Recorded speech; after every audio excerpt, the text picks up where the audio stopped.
Wish you a Merry Christmas. We wish you a Merry Christmas. We wish you a Merry Christmas. And hi, everybody. Merry Christmas. Happy Advent. Yeah, this is season's greetings. Season's greetings. You can see we're a little festive today. I was like, you know what? Let's wear ugly sweaters. Yeah. And I said, I don't have ugly sweaters, but I will be festive. And I and if you think this sweater is ugly, do not tell me. I went with the Nightmare Before Christmas theme. I needed a reason to wear this again. Yes. And I also have this. Oh my gosh. You got to be a little extra this time of year. Yeah. So. Just this time of year. Yeah. Welcome to It's Not Complicated, the podcast from Central United Methodist Church in Fayetteville. I'm Jenny Williams. I'm the senior pastor at Central. I'm here with one of my favorite co-hosts. Hi, I'm Chase. I'm the executive pastor. And Virginia is with her friends in Disney. So, yeah. But this is just as fun. Did you like the Mickey Mouse? Oh, I didn't know what it was. I thought it was a bird. Caw-caw. That's what I heard. Merry Christmas. Girl, I'm Snoopy. Snoopy? I mean, Goofy. Pluto? No, he's Goofy. a dog. It's Goofy. It's Goofy. It's my fault. Okay, look, we're going to dive in. This is our special holiday podcast. We're going to talk a little bit about the Psalms because that's what we're reading through. And then we're going to talk about some fun Advent and Christmas stuff. And maybe it will be fun and maybe it won't, but we'll see. I hope you're still listening. I'm still listening. All right, are we ready to go? That was great. I meant like, are we ready to dive in? Oh, yeah. Let's go. Merry Advent. Have you noticed something's a little different today? Is it my hair? Yeah. No, your hair looks great. Thank you. You're welcome. Thank you. I'll give you your $20 later. the background. So we have all things. We're in the last podcast of this year. We're gonna pick it back up after the holiday. Aww. And Adam's laughing in the background back there. Yeah, it's a break. No, we're excited, but we want to do something that's just a little bit different today. We kind of recapped Psalms, and today we picked out 5 different Psalms that have to do with Advent. We're gonna start with Psalm 2. Do you want to read it? And Yeah. Then we kind of recap it. Yep. Let's do it. Okay. This is Psalm 2. It says, God's promise to his anointed. Why do the nations conspire and the peoples plot in vain? The kings of the earth set themselves. The rulers take counsel together against the Lord and his anointed, saying, let us burst their bonds apart and cast their cords from us. He who sits in the heavens laughs. See, I would have written this differently, but this is fine too. The Lord has them in derision. Then he will speak to them in his wrath and terrify them in his fury, saying, I have set my king on Zion, my holy hill. And then it closes in verse 10. I'm going to skip down a little bit. Now, therefore, O kings, be wise. Be warned, O rulers of the earth. Serve the Lord with fear, with trembling. Kiss his feet, or he will be angry, and you will perish in the way, for his wrath is quickly kindled. Happy are all who take refuge in him. Just a little at the end. Yeah. The word of God for the people of God. Thanks be to God. Actually, like liturgically, you don't say that with a psalm. Did you know that? No. Yeah. Because it's songs written by people. That's right. Okay. But I mean, I sometimes we do it anyway because it's just habit. But, yeah, fair. So we talked a little bit last podcast about the different types of psalms, and this falls into one of the categories of being a royal psalm that has to do with king or kingdoms. And so if we're going to, the psalms we hear during the Advent season or the Christmas season really capture themes that we talked about, the candles, right? Joy, salvation, the coming of God's promise, deliverance. And so these few psalms that we're looking at links to the Christmas narrative, but not necessarily written for the Christmas narrative because this is ancient, obviously, right? yeah. This is ancient Israel's. And that's a good sidebar.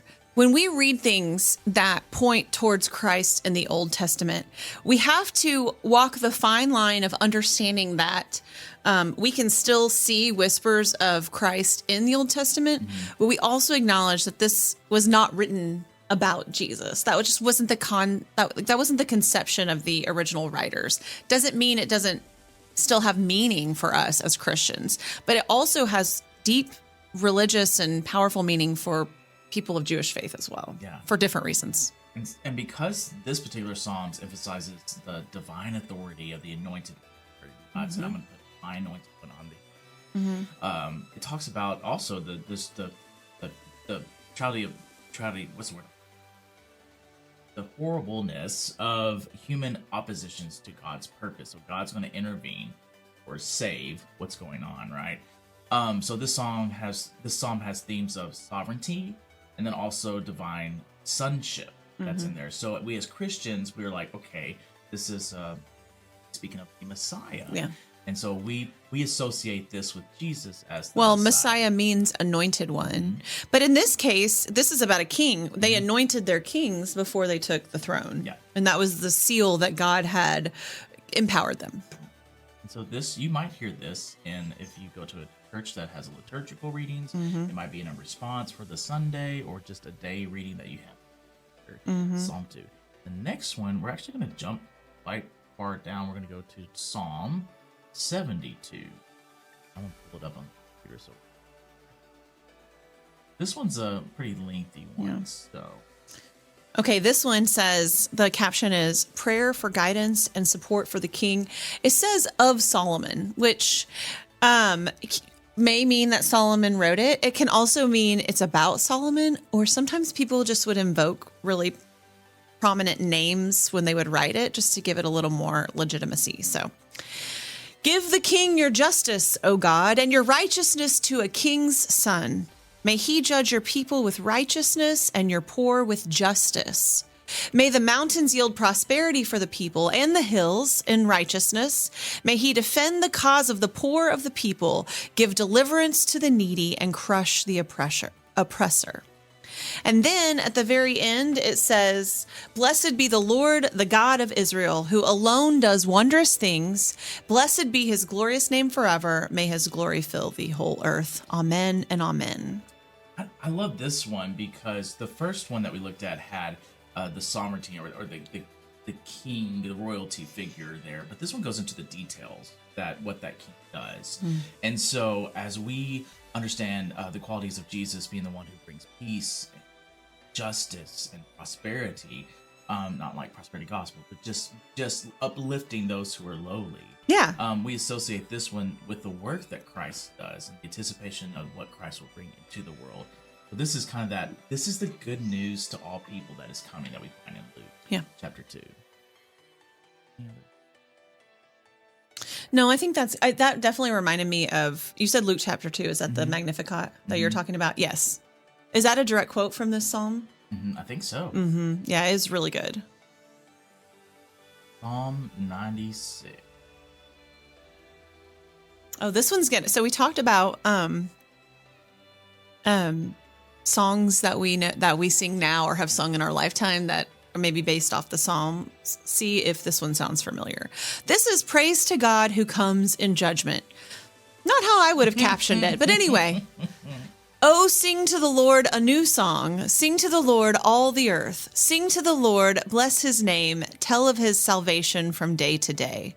Declare his glory among the nations, his marvelous works among all the peoples. For great is the Lord, and greatly to be praised. He is to be revered above all gods. For all the gods of the people are idols, but the Lord made the heavens.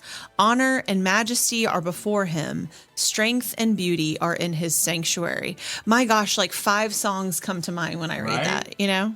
Right. And that's great because like it invokes this come be a part of worship, right? When you hear these different songs that we've seen here. And actually this is actually used for many calls to worship. So if you go to a church that in their order of worship, it begins with a call to worship, announcement that we're coming to this place to worship God. This is a psalm, a call to worship. Yeah. And of course, having the themes of emphasizing God's sovereignty and the joy of creation and his. Yeah. So all the things wrapped in the kind of one. Let me read the ending of that a little bit because this also sounds very Jesus-y. Say among the nations, the Lord is king. The world is firmly established. It shall never be moved. He will judge the peoples with equity. Let the heavens be glad and let the earth rejoice. Let the sea roar and all that fills it. Let all the field exult and everything in it. Then shall all the trees of the forest sing for joy before the Lord, for he is coming to judge the earth. He will judge the world with righteousness and the peoples with his truth. I'm a visual person or daydreamer kind of person, and as a kid, I remember having this read to us, and it got to 12 with the trees in the forest singing. I went back to Wizard of Oz. Oh, like that's cute. And they just grabbing people. Anyways, that's funny. And then the next one is just 2 more over. So if you have your Bibles, just turn 2 chapters over. That sounds like a specific experience. That was a specific experience. And this is a familiar one. Maybe you haven't heard this, but for me, I know this one. Yeah, which one is it? Psalm 98. Oh, okay. Praise the judge of the world, a psalm. Oh, sing to the Lord a new song, for he has done marvelous things. His right hand and his holy arm have gotten him victory. The Lord has known his victory. He has revealed his vindication in the sight of the nations. He has remembered his steadfast love and faithfulness to the house of Israel. All the ends of the earth have seen the victory of our God. And then, make a joyful noise to the Lord, all the earth. Break forth into joyous song and sing praises. Sing praises to the Lord with the lyre or the lyre. What do you prefer? The lyre.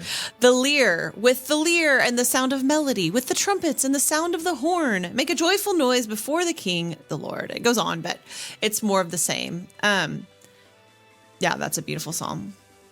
And I was like, what is this? Because we're actually reading the RSV version here. I grew up memorizing this in the King James version, so I had to, sing unto the Lord a new song, for he had done marvelous things. His right hand and his holy arm had gotten him the victory.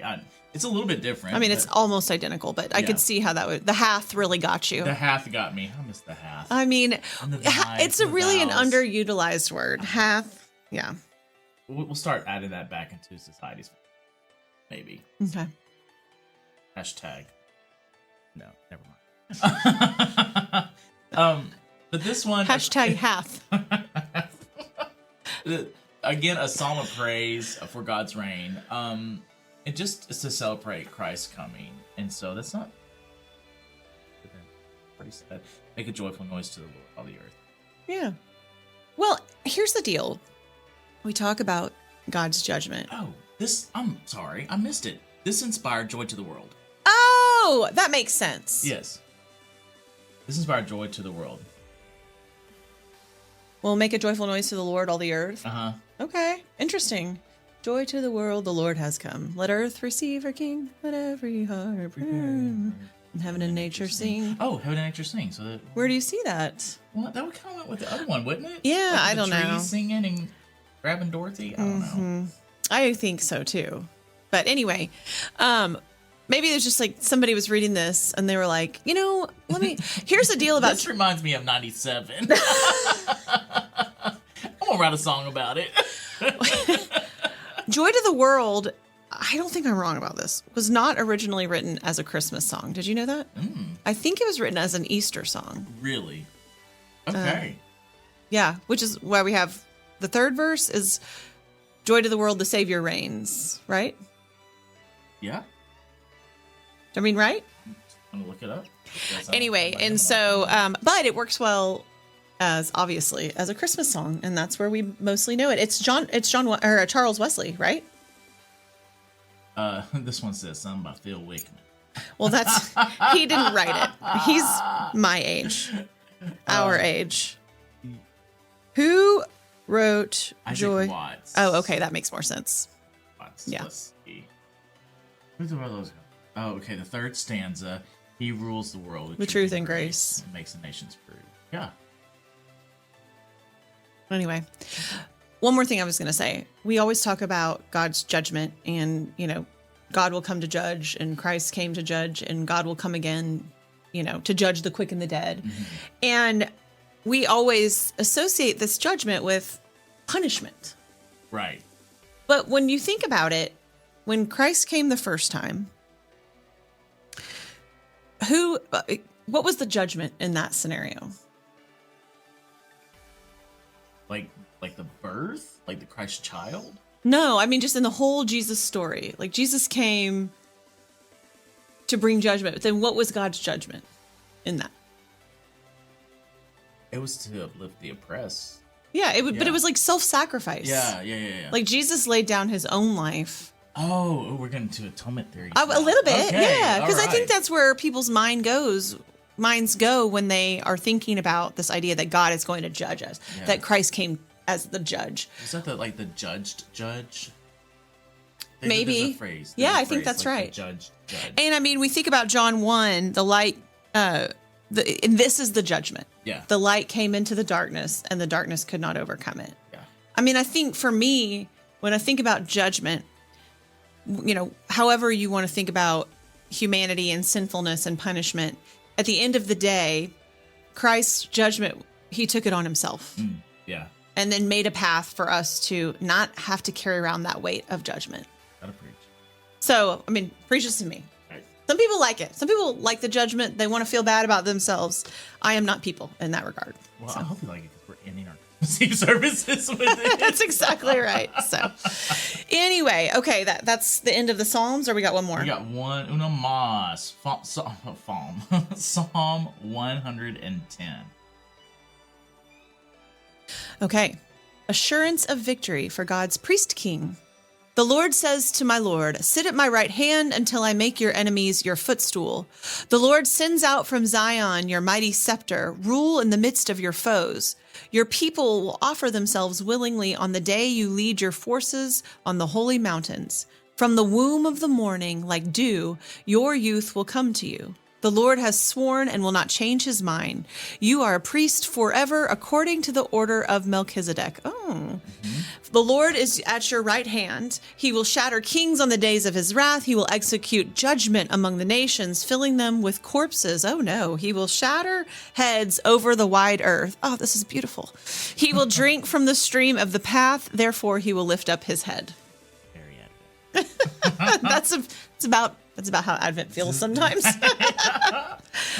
Yeah, so this one is a messianic psalm, looking for the Messiah, and this one is actually referred to a lot in the New Testament, referring to Jesus as the high priest or as the Messiah. Yeah, Hebrews is really going to get a hold of this psalm apparently later. And then that kind of wraps up our psalms. Nice. But do you want to talk a little bit about Advent, and for our listeners Yeah. here who might not be like, what? The what vent? The what vent? Yeah. Happy what? Happy who? Yeah. So many Christian traditions, including Methodism, has celebrated Advent for a very long time. And Advent, contrary to what popular society would say, is really the 4 weeks leading up to Christmas. While everyone else is decking, well, not everyone else, me too. Since September. Right. So while everyone else is decking the halls and putting up their trees and red and green everywhere and parties and songs and joy, mainline Christians are like, let's put purple. Like, let's try purple. Or royal blue. Blue. And at least during our worship services, we're taking some time to reflect on not specifically just the day of Christ's birth, but all the time leading up to Christ's birth. All the years. The anticipation. Patient. Oh, I see what you're doing. I was like, did you forget the word? That was nice. Well done. So we think about from, even just the beginning of Israel. And, God bringing these people kind of out of oblivion to be God's people so that someday God could bring a blessing through them, which we know, we believe as Christians that blessing is Jesus. And that Jesus not only is a blessing for the people of Israel, but for the entire world. But that didn't happen overnight. It took hundreds of in thousands of years. And then at the same time during Advent, while we wait and reflect on what it would have been like to long for the Messiah, we think about all the prophets talking about like God will send someone that will set all this right. But when that happens, who knows? Yeah. But we also know that when Jesus went back up into heaven, he said, I'm coming again. I'm coming soon, in fact. 2,000 years later, we also reflect on the fact that soon doesn't mean the same to everyone. Right. But we do believe that Jesus will come again, and that all of the saving work that Jesus did during his death and resurrection will be in effect throughout the universe. Yeah. And that's when we'll have that heavenly, eternal, everlasting experience. Which is kind of a heavy thing, which then is why Advent is this strange blip in the whole Christmas season. And, we sing these songs that are kind of long, like, I don't know, like haunting, if you will. One of Adam's new favorite songs is Lo, How a Rose Ere Blooming. And, it's great. And so while everyone's singing Holly Jolly Christmas, we're like, oh, come Emmanuel. Hurry. So anyway, Chase, do you have any other thoughts about Advent? And then we can talk a little bit about its history. Yeah. I think that sums it up. My favorite phrase that the church puts out is, we celebrate the already but not yet, which is wraps up like everything you just said. Everything. I was like, that's a hashtag on a t-shirt. Next year, maybe. Next year. Already but not yet. Which is just in a few weeks, so. Yeah. No. Next Advent, yes. Good. Oh, I love that, though. Already but not yet. I love it, yeah. Yeah. So it's this idea that Jesus has already been born, Jesus has already come, and yet we're still waiting on the fullness of everything. So Advent was really first observed back in the 500s, probably in Italy, which is why it's called Advent and not some other Greek or Old English term, because Advent comes from the Italian word Adventus. Is that right? No, it's not Italian. It's Latin. I'm sorry. I was going with it because I was like, yes, the Italians brought us gelato, pizza, and Advent. Yeah, thanks. Well, 2 out of 3 ain't bad, right? No, I'm sorry, but it was in Italy. But the word, it comes from the Latin word Adventus, which just means coming. Like Christ is coming, Christ has come, Christ will come again. And so then it was really adopted Christianity wide for many, many years. I did a mini deep dive into the history of Advent in Wesleyanism. Okay. So obviously as an Anglican, John Wesley observed Advent. And the earliest Methodists did until there was some in the 1790 some. Was that the original Christmas conference? 1784. Okay. So then shortly thereafter in the 1790s, I believe, they rewrote the Christian calendar and just sort of left Advent out.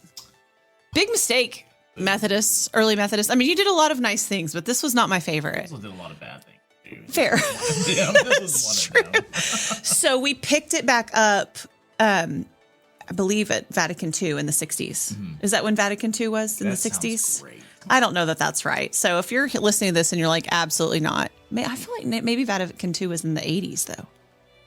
Hashtag post. What am I hashtagging this morning? Anyway, Yeah, it's leave it in the comments. Wow. We can Google it. I'm sure all the kids are still hashtagging everything, right, Chase? Yeah. So anyway, at some point we picked it back up in the 60s, and I'm so thankful that we did. The colors of Advent, as I mentioned earlier, is mostly purple, sometimes royal blue, and there's 4 weeks in Advent, 4 Sundays, and so we observe purple, which is usually hope. The second week is usually peace. I say usually because not everybody does it identically. It doesn't matter. The third week is always joy, and we take a break from purple and do pink because apparently pink is a happier, more joyful color than purple. 1962 to 65. Was the Vatican II? So that is why. Okay, good. I'm not totally wrong. And then the last week is love. And that's the week before Christmas Eve. And when Jesus comes and the color turns to white or gold, and we celebrate that Christ is born. And anyway, we'll talk about some of our favorite Advent and Christmas moments later on. But that's really all I got. And the Christ candle. I hadn't talked about any of the candles. Oh, so never mind. we'll just tell them about the Advent wreath. It's not a surprise. Oh. I just didn't You go want to into do it that. now? Yeah, sure. So we light the Advent wreath, which is a wreath of Advent. And there are 5 candles, and there are 3 purple ones, and then 1 pink one. The pink one's for Joy. You did great. They don't know. I'm tired. Anyway, and then we do one each week, and then on Christmas Eve we light the Christ candle, the Christ, to celebrate Christ with Emmanuel with the. Actually, it stays lit the next Sunday too. Yeah. Yep. Through the till Epiphany. Yeah. So that's 2 weeks normally. My favorite, but we'll get to. Yeah. So anyway, back to the Psalms. By the time we come back with y'all in the new year, we'll have covered most, if not all, of the book of Psalms. So we're going to cover just a few of our favorite from the Advent Psalms. And then when we get back next year, we'll recap some of your favorites. So if you have a favorite Psalm and you're listening to this podcast, we'll find a way to tell us, I guess, that we have a Facebook group. You can put it in the comments there. If you know us, you can send us a message or an email, but we'd love to hear from you. Right. info@centraltolife.com. Yeah, there you go. Sorry. We'd be remiss if we didn't do like a Q&A session. Are you ready? I'm ready. Did you read any of these before? I did. Oh, okay. I only read a few, so here are some fun questions that you might enjoy us answering about Christmas and our own like things outside of church. So here we go. Church-related Christmas questions. Do you have a life outside of the church, Chase? No. I'm just playing. yes, I do. Somebody said that the other day. Like, I was talking to some people at the parade, and I'm That's like, "Do y'all have unkind. any plans for the Advent season, the Christmas season?" They look at me. They're like, "Yeah, church." And I'm like, "I love that." Same, But yeah. also, you can do other things too. So, Yeah. okay. What's your favorite Christmas hymn to lead, or what's your favorite Christmas hymn to sing in worship? Christmas or Advent?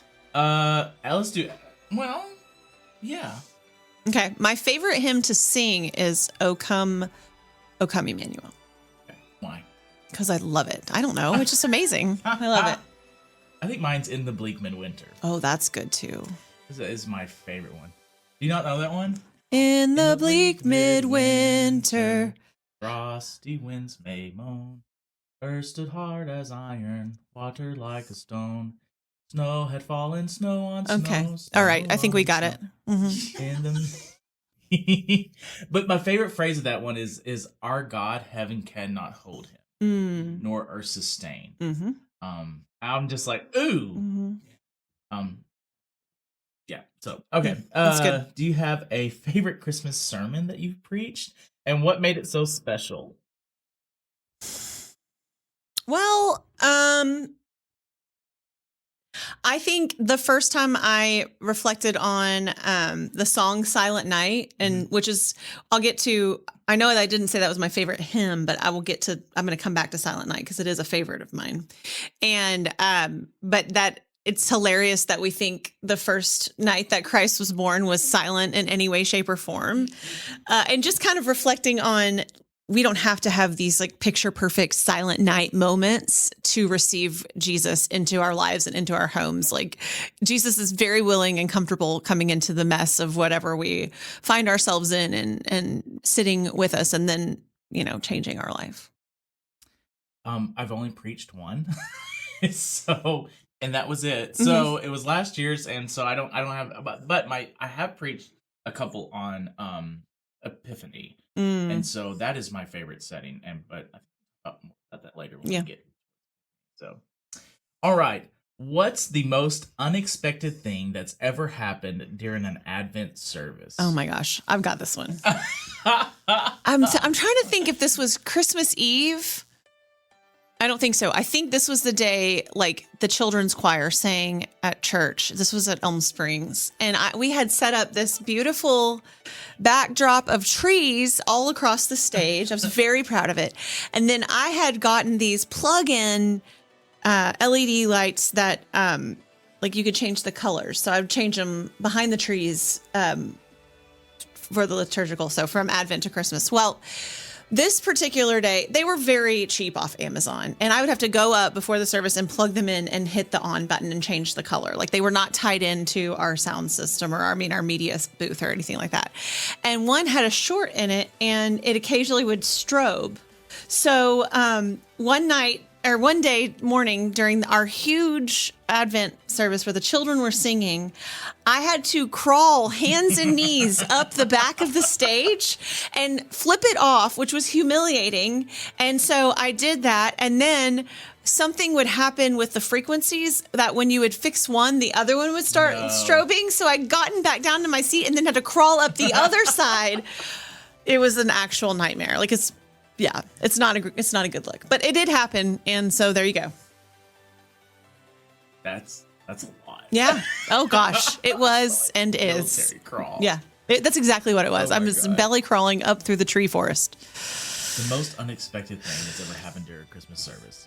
I'll just say this. If yours is really churchy and Jesus-y, I'm going to be mad at you. But anyway, go ahead. Isn't somebody really wanted that experience of Mary coming in on a donkey? Oh, yes. And I will just say this. People are passionate about that. And if that's you, I love that for you. For you. And if you want that to happen, I think that's a great thing. Just you are responsible for cleaning up the donkey. I'm logistics. 100% for that. But I might need some help. That is my greatest fear for it happening again. Yeah. So did you have to clean it up? Did it happen in the middle of the service? No. Wasn't even my church. Oh, good. Okay. Well, that worked out. There was carpet, and I felt bad. Oh, they didn't line it with anything? You know, that's their fault. Come on now. You can't bring a donkey through carpet. Come on now. Also, Mary probably didn't ride a donkey to Bethlehem, but that's neither here nor there. What's your favorite way to illustrate the nativity story for children? I want to do this one. Okay. Yeah, go ahead. I don't have one. But I saw it. It was like a trend a while ago. It's like the kids would tell the story as a group. Like, they would just kind of work together and tell the story. And then adults. Oh, I love this. Yeah. Would, act it out. Act it out. Yeah. And it's hilarious. It's really cute. Yes, I agree. Like, I will say ditto. It's like, hark, Harold, Henry? Somebody said it. And like the adults the adults are like, hark. That's cute. How do you incorporate Wesleyan theology into your Christmas messages? How do I incorporate Wesleyan theology into my Christmas messages, Chase? I know you said it earlier. Just that anticipation, like the anticipation of what God has done and is doing and will do. Yeah. That's grace. Yeah, for sure. Yeah. To me, Advent is sort of the acknowledgement of prevenient grace, right? Yeah. And not only acknowledgement, but the sort of the celebration of it. This idea that that God's grace will come to us before we even know we need it. Yeah. For those who are listening, who might not understand what the Wesleyan theology is, we are very unique in our understanding that there are, I would say, 3 different folds or expressions of grace. Grace is grace. Grace is God's love, but it's the grace that goes before, the grace that connects us to God, and then the grace that enables us to grow in God's love, to be perfected in love. And so we can dive deep into that, but that's just prevenient, go before, justify, makes a way to connect, sanctifying, moving into perfection. Yeah. Want to know more about that? Give us a holler. We'll sit down and have coffee. All right. Let's do like maybe 2 more. 2 more, and then we'll go into the personal ones. Okay. Oh, personal. If you could add one completely new tradition to Christmas services, of the 5, what would it be? Snacks. Yes. Oh, I don't know. I don't know. No, I love snacks. No, I mean, I know. I'm here for snacks. I don't know that I have. I don't know that I'm missing something. Do you have something that you've thought of? No. Okay. We're doing it this year though. The glow sticks. I love that. Last year, there was a parishioner that came up with their kid, and the kid was holding a candle, and the parents were holding a candle. And I don't have kids, so I don't know what the age range is for having a live flame in their hand. And so I lit the parents' candle, and then I went to go light the kids' candle, and the parent was like, no. They're just holding the candle. No, this is an an 18-month-old, so. Okay. What's the best Christmas themed outreach that your church has ever done? Oh gosh, there's been so many. It's Central. We have two. Yeah, and they're both really important. We feed the community, and then we have sponsorships for families where they gather food and presents for. So we those two are just awesome. Yeah. Okay, now personal ones. Let's see.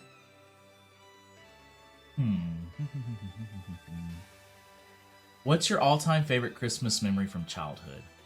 This one, I guess it's my favorite because it's the one I always go to. But when we would go to my mom's side of the family, my grandparents' house on that side, at Christmas when we were younger, I had a bunch of cousins, and we would line this back hallway where all the bedrooms were. And we'd have to sit out there and wait until our parents had coffee, and then we're able to get all of our stocking stuffers. I mean, make sure Santa got our stocking stuffers all ready. Anyway. And that was just always fun. And we would always try to peek around the corner. So I always loved that waiting period, which was maybe Advent working in my life right there. There you go. I'm kidding. But anyway, yeah, that's my favorite. What's yours? All-time favorite Christmas memory from childhood. I think we would always get up and have our Christmas, and then we'd go to Meemaw's house. And so just being with family and doing that.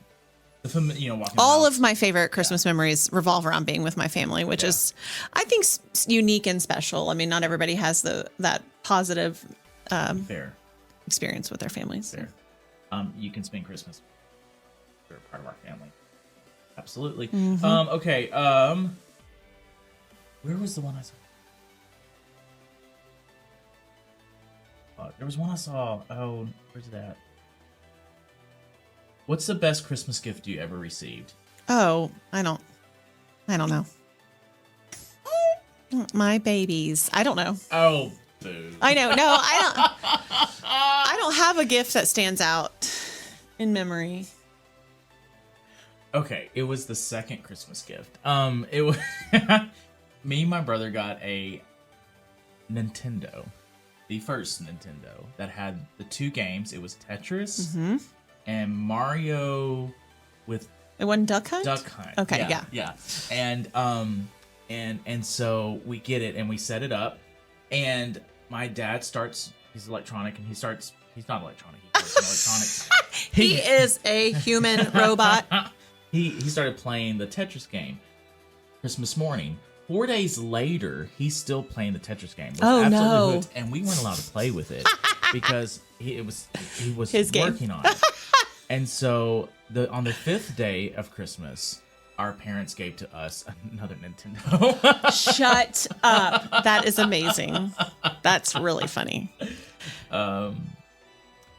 What would your ideal Christmas day look like? No work. And or if you weren't leading Christmas services, how would you spend Christmas Eve, Christmas? I mean, I would go to a Christmas Eve service, even if I might not go to 5. What?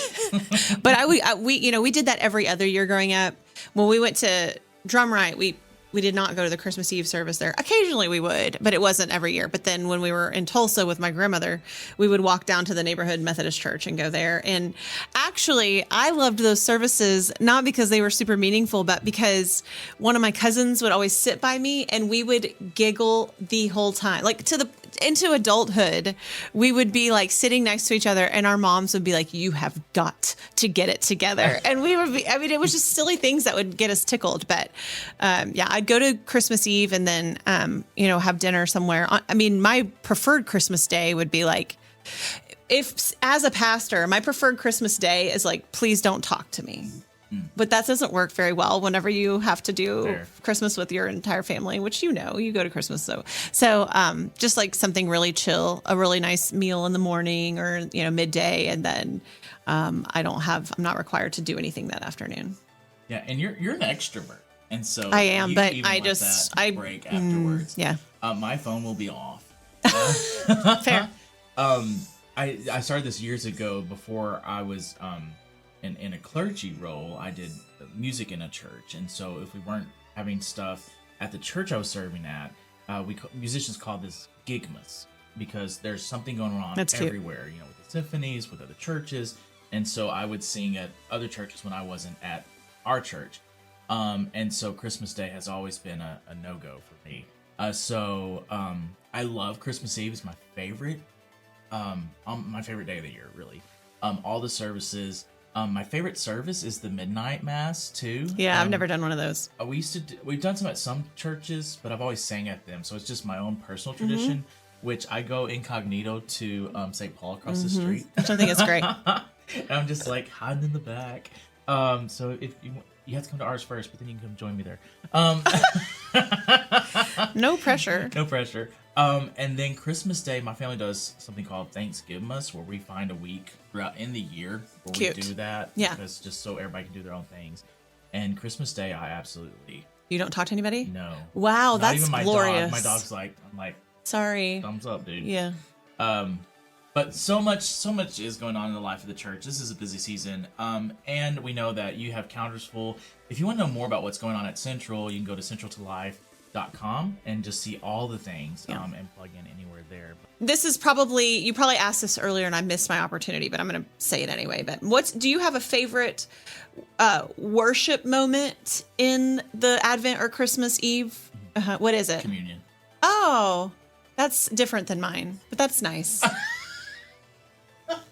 I do love communion. That's good for you. I love that for you. No, I just thought we would be like in sync on this, and What we you are got? not. My favorite moment is the whole Silent Night lighting of the candles. Yeah. But then specifically on that last Silent Night where we raise the candles, I mean, like I get chills right now thinking of it. I do It's like that. my favorite moment probably of the whole year. Not a means of grace, but yeah. I think it is. Anything can be a I'm means just of playing. grace. I'm just playing. Anyway, that's my favorite moment of the whole year, I and do love I'm that. very much looking forward to it. And so and the best one is the very last one of the fourth service, because we're both doing it simultaneously. But the very last one, and like it's almost over. You're like holding the torch up, and your hand's shaking, and you're like, if I hear this song one more time, I'm gonna puke. Yeah. With all the Psalms, I'm really excited about all things Advent, especially at the church. We've already had a lot of things going on in the community and at church. I mean, like we had a function the other night, 2 different functions on Sunday night at different places. Lighting of the Ozarks. Yeah. Right? Is that the Lighting of the Ozarks? Did I say that right? Yeah. Okay. And then the parade, and then We decorated our campus. I guess the weekend after Thanksgiving. and we've already had our Advent readers around the wreath with lighting the candles and stuff. But there's more to come. So much more to come. Starting this weekend. This weekend, we have Lessons and Carols, and that's a musical service where we read different scriptures that point towards Christ's birth and Christ's coming. And we sing amazing songs, or sometimes songs are sung to us, and that's also nice too. So in both services, 9 a.m. is the contemporary Lessons and Carols, 11 a.m. is the classic Lessons and Carols. They're both going to be beautiful. So I highly encourage you to come. And also bring a friend. It's a great, if you're thinking about inviting someone to church, it's a great inroads Sunday. Absolutely. And if you are like me and you like all the different kinds of worship, the venues, like the contemporary is just a great space. It's fun. It's lit up. We have a lot of energy in that space. The songs, and so You're kidding. No, what? But I also groundbreaking. love the classic space too. Like Yeah, it's with beautiful. all of the traditional setting, the organ, the choir. And so I'm going to go to both. I don't know about you, but I'm going to go to both. On Yeah, Sunday. same. And it's definitely not because we're contractually obligated to go to both. It's definitely a personal choice. It's not like we go every Sunday to both. But really, they are both going to be a joy. Okay, let's move on from that. And then we have one of our United Methodist schools, Hendrix. Their choir is actually going to be here December 19th. That's a Thursday night at 7:30 in the sanctuary. So once again, an awesome time to come and hear some great music. And then this one's really important too, because with all the festivities going on and all the moments where celebration is a thing and an expectation in a lot of places, we know that the reality is that sometimes that this season is not easy for anybody, specifically those who have lost loved ones or who are grieving or just... I always like to say it's not always the most wonderful time of the year. In fact, sometimes it's some of the hardest times of the year on us whenever we're especially going through something. Yeah. And we want to name that and we want to make a space for that night. So we have a service. It's the longest night of the year. It's a service of hope and healing where we name that those realities that we face, and then we offer ourselves and those God in that moment together. So that's going to be on December 22nd, Sunday evening at 6 p.m. also in the sanctuary. The last, the biggest thing that we're all anticipating this year is the Christmas Eve, child. Jesus. It's Jesus. But a far second to Jesus are the Christmas Eve services where we celebrate Jesus.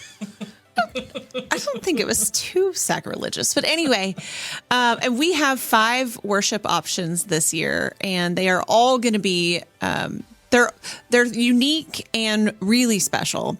The new one that we are offering is a 1 p.m. family service. This will be a casual service. You can come as you are. People will be in Christmas pajamas. So excited. Yeah.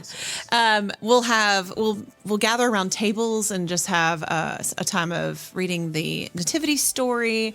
We'll take communion together. We'll pop glow sticks for candles and sing Silent So Night. it's geared like towards family. Yeah, families or just people who are wanting a relaxed way to worship. Chill. Yeah. You can't dislike fun, though. Don't come if you don't like fun, okay? Then at 3 o'clock, we have 2 opportunities to worship on campus. One is our contemporary 3 o'clock service, and one is our classic 3 o'clock service. And then at 5 and 7, we have 2 more classic services, and those will take place in the sanctuary as well. It's going to be an amazing day, and I hope that you will come to one or even more of the services. Again, I am going to choose to go to almost all of them. Oh, really? Yes. Awesome. So I hope you'll be there too. And last but not least, the next week, it's kind of the end of the year, but we're gonna do something different. We want to come together one more time. So I know people will be traveling because it's post holidays and also between 2 different holidays. So Sunday, December the 29th, we're going to have a combined worship at 10 a.m., which is different than our normal times, in the sanctuary. So no Sunday school that morning, just at 10 a.m., community service together in the sanctuary. That's going to be a blast, too. Yeah, that'd be great. All right, friends. Well, that's it for this year. And we hope you all have a wonderful holiday season. And even if you don't have a wonderful holiday season, we hope that you experience the Emmanuel this Christmas season, that God is with us, walking with us through any and everything that we're going through. We are thinking of you and praying for you. And remember, while some things in life are complicated and some things in Scripture are complicated, there's one thing that's never complicated, and it's that Jesus loves you. Bye. See you next year.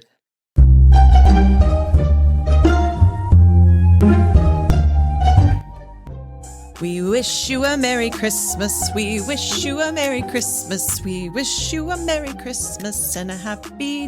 You're not going to interrupt me? I was just enthralled. Welcome to the podcast. Hi. Okay. You want me to interrupt you? That's what... I literally just said that. Oh, like how? Like I don't when? know. Like this. Oh, okay.